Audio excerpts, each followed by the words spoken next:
கூழ் ஊத்தி மாலையில கும்ப பூச யாருக்கு இந்த மலையனூர் தாண்டவி ஆமா அவனுக்கு காலையில கூழ் ஊத்தி மாலையில கும்ப பூச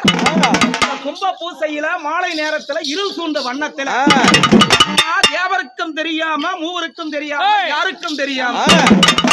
தெரியாம இருட்டு கும்பமா இருட்டு சோறா இருட்டு கும்பம் இருட்டு சோறா யாருக்கு அம்மா இருட்டு கும்பம்